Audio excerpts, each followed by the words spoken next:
What's up guys, this is Balázs from Racing Brick. Today I will present you one of the smallest sets in the 2021 LEGO Technic first wave. This is the 42117 race plane. The set comes in a fairly small box. On the front we can see the plane doing some stunts between pairs of pylons on the ground and in the air as well. The back is dominated by the B model, which is called a jet airplane. It's a bit confusing since it has a propeller at the back, so I'm not sure what exact kind of airplane was the inspiration, but I'm sure aviation experts will help me out in the comments. Let's open the box. The set has only 154 pieces. The price is €9.99 or dollars. We get 3 unnumbered bags, 2 teal panels, the small manual and the sticker sheet. There's nothing unusual so far. Let's see the build itself. This will be the base of the plane. I really like small Technic sets because the scale and the part number limitation inspires the designers to use interesting building techniques like the structure with several half beams here. Here comes the, let's say the engine. This axle will be driven by the wheels, and the gears in there will drive the horizontal axle with the propeller. You can see how the half stud connections come together here, forming a compact but sturdy base. This is the side of the body, a nice combination of Technic and system pieces with the first sticker that I had to apply. The same structure goes to the other side with some pieces added at the rear. This will be the wheel at the tail. This tiny tire is mostly used in city or creator sets and it has some matching wheel hubs. You can see 2 different styles on this creator tuk-tuk.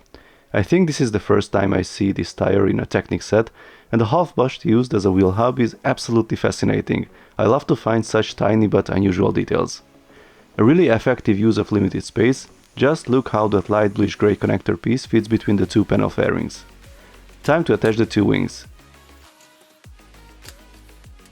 These gears will enable the front landing gear to drive the propeller, the same small tires and half bush rims used here as well. Time to attach the propeller and of course test it.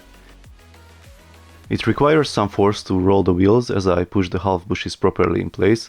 I suggest to leave a tiny gap between them and the black piece holding the axle. The mechanism will run much smoother. I like how this pin with bush was used to hold the propeller. We don't see such pieces so often used in moving or rotating mechanisms, since whatever you attach to it will still be able to rotate on its own.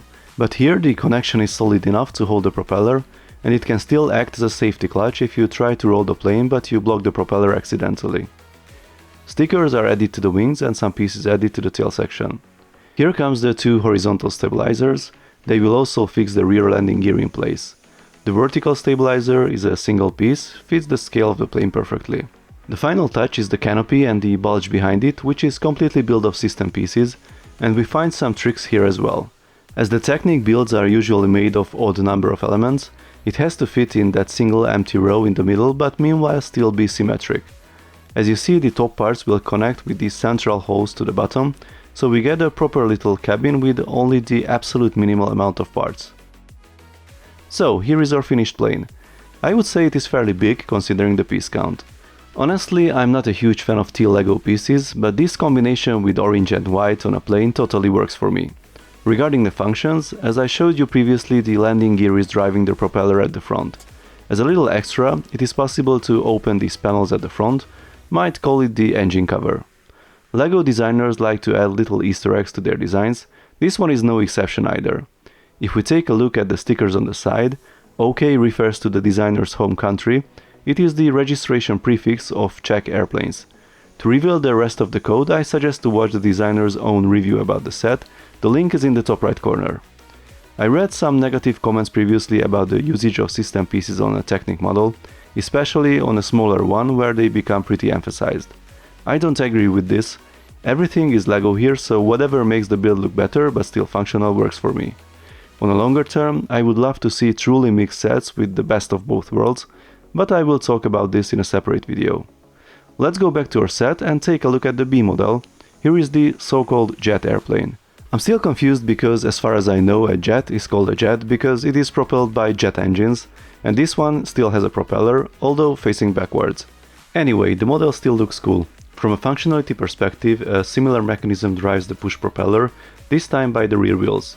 The front landing gear is able to rotate, so it is easier to push the plane around. Now let's sum it up. I think for $10 this is a great little set with a quick but interesting building experience, good color scheme and playable function.